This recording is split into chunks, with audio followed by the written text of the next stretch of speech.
Hello everyone, welcome to my YouTube channel Divya study how. मैं आप सबको पिछली क्लास में द लैम्प की पूरी स्टोरी और उसके सारे थीम्स एक्सप्लेन और उसे सिम्बलाइज मैं बताई थी। और आज मैं आपको बताऊंगी ए रेड रेड रोज़। ये जो पोएम है वो एक लवर जो है वो अपनी प्रेमिका के लिए लिखता है।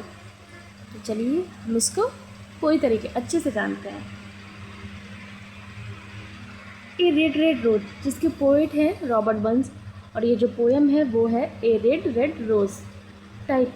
ये जो टाइप है इस पोएम को लिखने की वो रोमांटिक है, यानी ये एक लव पोएम है, लिरिक है। इसमें बैलाड मीन्स इसमें प्यार को दिखाया गया कि कैसे एक जो प्रेमी होता है वो अपनी प्रेमिका से कितना गहरा और कितना सच्चा प्यार करता है। ये जो पब्लिश्ड हुई थी वो 1794 में हुई थी, और इसकी जो लैंग्वेज है वो इंग्लिश विथ स्कॉट्स एक्सप्रेशंस है। Robert Burns was a famous Scottish poet. वो बहुत ही फेमस स्कॉटिश पोइट थे, और उनका जो लिरिक्स था often regarded as Scotland's national poet. वो स्कॉटलैंड का नेशनल पोइट जो था उसके साथ वो गाते थे। A red red rose is a simple but powerful poem. A red red rose जो पोएम है वो बहुत ही सिंपल है, साधारण सी पोएम है, उसमें ज़्यादा हाईलाइटेड कुछ नहीं हुए, लेकिन ये बहुत ही पावरफुल पोएम, क्योंकि वो अपनी प्रेमिका के बारे में बता रहे हैं कि वो अपनी प्रेमिका से कितना ज़्यादा प्यार करते हैं। अबाउट डीप, गहरा, फेथफुली, भरोसा एंड एवरलास्टिंग लव, क्योंकि वो पूरी तरीके से प्यार, भरोसे और गहराई से रिलेटेड है। It was written in a ballad. ये पोएम जो है वो बैलाड में लिखी गई है, और इसका जो फॉर्म है and was intended to be sung. और जो बलाड का मीनिंग होता है वो होता है बी संग, मीन्स मधुर। लिटरेरी डिवाइसेस जो इसमें यूज़ हुए हैं वो सिमिली है, हाइपरबोल है, इमेजरी है, रिपीटेशन है, एलिट्रियन है एंड सिम्बॉलिज्म है। और इसके जो सिम्बल्स हैं वो red rose, melody, sea, sun, rocks, sands of life, 10,000 miles. यानी कि रॉबर्ट बर्न्स ने इन सारे सिम्बल का यूज़ किया है अपनी प्रेमिका को प्रेजेंट करने के लिए। A red red rose is a famous romantic love poem by Robert Burns. ये रेड रेड रोज जो पोएम है वो बहुत ही फेमस रोमांटिक पोएम है, रॉबर्ट बर्न्स द्वारा लिखी गई। The poem expresses the speaker's deep, sincere and everlasting love for his beloved. ये जो पोएम है वो एक्सप्रेस कर रही है, वो दिखा रही है, यानी कि रॉबर्ट बर्न्स जो है वो दिखाने की जो स्पीकर है वो अपनी जो प्रेमिका है उससे वो कितना डीप, गहरा प्यार करते हैं, और वो उसके लिए कितने सिंसियर हैं, और इतना उनका जो प्यार है वो अपनी प्रेमिका के लिए सिंसियर के साथ गहरा है कि कहने की बात नहीं है। At the beginning the speaker compares his love to a fresh red rose. Starting में वो अपनी प्रेमिका को एक फ्रेश रेड रोज़ से कंपेयर करते हैं। वो कंपेयर करते हैं कि कैसे एक जो रेड रोज़ है जो जून में है, अब गुलाब जो फल उगता है वो कितना ही फ्रेश और अट्रैक्टिव रहता है, उसी प्रकार जो मेरी प्रेमिका है वो बिल्कुल ही अट्रैक्टिव और खिली हुई है। और फिर वो कहता है कि एंड ए स्वीट मेलोडी, और एक मधुर गीत। रेड रोड और मेलोडी को एक्सप्रेस करके वे अपनी प्रेमिका को दिखाते हैं कि उनकी जो प्रेमिका है वो कितनी अट्रैक्टिव और कितनी ही मधुर है। The rose represents beauty and passion. जो रोज़ है वो रिप्रेजेंट कर रहा है उनकी ब्यूटी को और उनके पैशन को। Will the melody represent sweetness and harmony. और जो मेलोडी है वो क्या रिप्रेजेंट कर रहा है, वो स्वीटनेस को, उनकी मिठास को और उसके हारमोनी को। The speaker then promise to love his beloved until the seas become dry. Speaker जो हैं, जो रॉबर्ट बर्न्स हैं, वो प्रॉमिस करते हैं अपनी प्रेमिका से कि जब तक समुद्र जो है सूख नहीं जाता, रॉक्स सूर्य द्वारा जो पत्थर हैं वो पिघल नहीं जाते हैं, then these impossible images are examples of hyperbole and emphasizes the internal nature of his love। तो जो पोएट हैं, जो वो स्पीकर है, वो प्रॉमिस करते हैं अपनी प्रेमिका से कि जब तक समुद्र जो है वो सूख नहीं जाता और सूर्य से रॉक जो है, पत्थर जो है वो पिघल नहीं जाता। तो ये जो दो एग्ज़ाम्पल हैं जो पोएट बोल रहे हैं वो क्या है, क्योंकि ना तो कभी समुद्र है वो सूखेगा और ना ही कभी पत्थर मेल्ट होगा सूर्य द्वारा।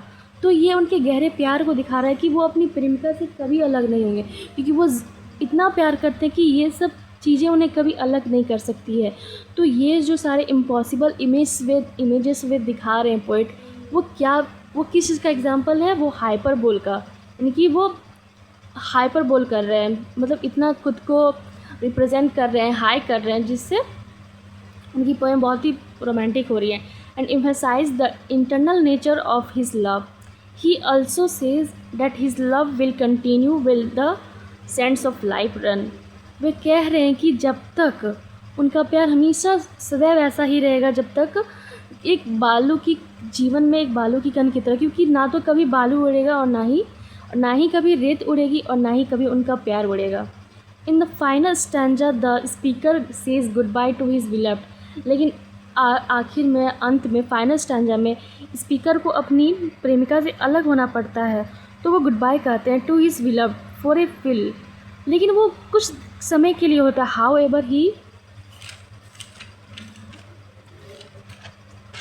Ever he promises to return even if he has to travel 10,000 miles। लेकिन वो अलग हो रहे हैं, वो गुड बाय कह रहे हैं, लेकिन वो प्रॉमिस करते हैं अपनी प्रेमिका से कि वो फिर उतनी दूर 10,000 माइल्स को ट्रैवल करके, उतनी दूरी को नाप के वे फिर आएंगे उनके पास। Thus the poem represents love as beautiful.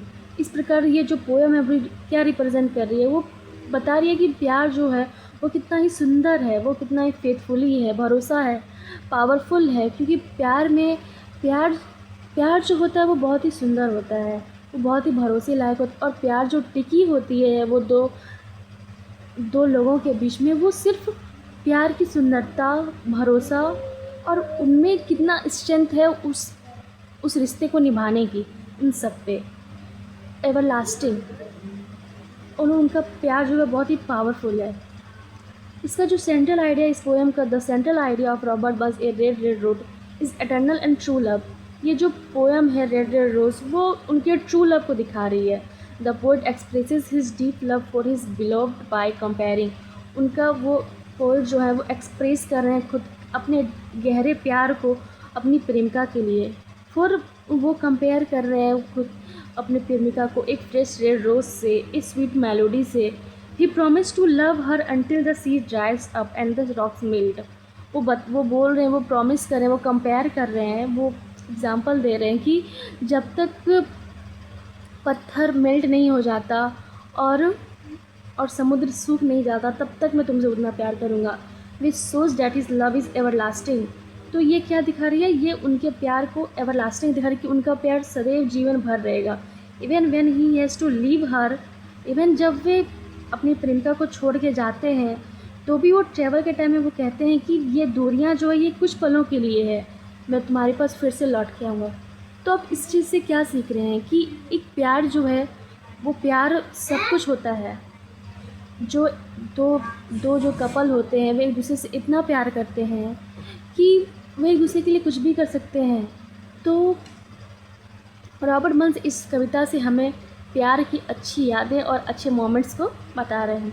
सो आपको मेरी वीडियोस कैसी लगती है कमेंट्स में ज़रूर बताइए, और चैनल को सब्सक्राइब करना बिल्कुल ना भूलें। और ऐसे ही इंफॉर्मेटिव वीडियोस के लिए मेरे चैनल को सब्सक्राइब करें, बेल आइकन को ज़रूर प्रेस करें ताकि मेरी वीडियो सबसे पहले आप तक पहुँचे।